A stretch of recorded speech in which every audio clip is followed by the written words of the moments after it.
नमस्कार, आप देख रहे हैं अभी तक आपके साथ मैं हूं अमित तिवारी। बीजेपी ने सर्वे कराया। सर्वे में लोगों ने कांग्रेस के प्रदेश अध्यक्ष के लिए जीतू पटवारी का नाम बताया।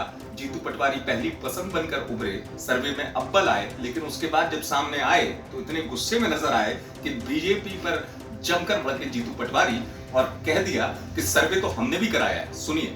लोगों ने कहा कि इसमें वोट डालें। बीजेपी के लोगों को भी समझ में नहीं आया कि भारतीय जनता पार्टी दिशाहीन क्यों चल रही। कांग्रेस में क्या होगा ये इनसे पूछ के होगा। कांग्रेस क्या करेगी ये भारतीय जनता पार्टी बताएगी। कांग्रेस पार्टी कमलनाथ जी के नेतृत्व में फिर से बीजेपी को हराएगी। आपने उस सर्वे की तो बात की, एक कांग्रेस पार्टी ने सर्वे कराया। कांग्रेस पार्टी ने सर्वे कराया कि इनमें से 4 लोगों में से सबसे भ्रष्ट कौन है। 15,000 लोगों ने भाग लिया। आपने 1200 का प्रश्न पूछा, 15,000 लोगों ने सर्वे में कहा कि सबसे भ्रष्ट शिवराज है और उससे भ्रष्ट सिंधिया है। क्यों नहीं पूछा आपने? क्यों नहीं पूछा?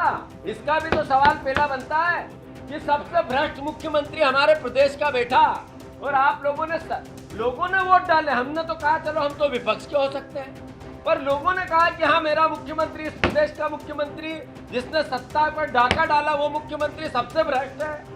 क्यों नहीं पूछा आपने? तो स्पष्ट है, सर्वे बताता है कि कमलनाथ के व्यक्तित्व से डरी हुई है बीजेपी।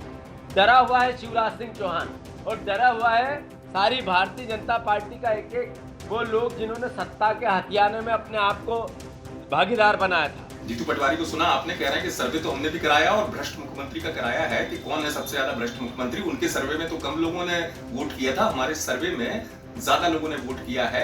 और जीतू पटवारी ने यह भी इशारा कर दिया कि दरअसल कमलनाथ से बीजेपी डरी हुई है, इसलिए उनके नाम को प्रदेश अध्यक्ष के तौर पर इस तरीके से प्रस्तुत किया गया। मामला आपको पता ही है कि बीजेपी ने ऑनलाइन सर्वे कराया था।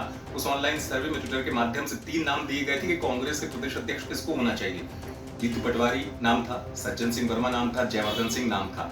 तो उसके बाद जब सर्वे निकलकर सामने आया और बीजेपी ने दरअसल इस माध्यम से एक हमला बोला कांग्रेस पर। कांग्रेस की स्थिति पता है आपको, नेता प्रतिपक्ष भी कमलनाथ है और प्रदेश अध्यक्ष भी कमलनाथ है। लेकिन जब जीतू पटवारी उभर कर आए नाम सामने प्रदेश अध्यक्ष के तौर पर, तो बीजेपी ने एक तरीके से पंज भी कस दिया और कांग्रेस पर हमला भी बोल दिया। तो अब यही वजह है कि जीतू पटवारी जो है उन्होंने पलटवार कर दिया और कह दिया कि सर्वे हमने भी कराया है। बीजेपी कमलनाथ से डरेगी कि सवाल उठने लगे कि जीतू पटवारी को प्रदेश अध्यक्ष के तौर पर पहली पसंद बता के बीजेपी कांग्रेस के अंदर की स्थिति पर किस तरीके से हमला कर रही है।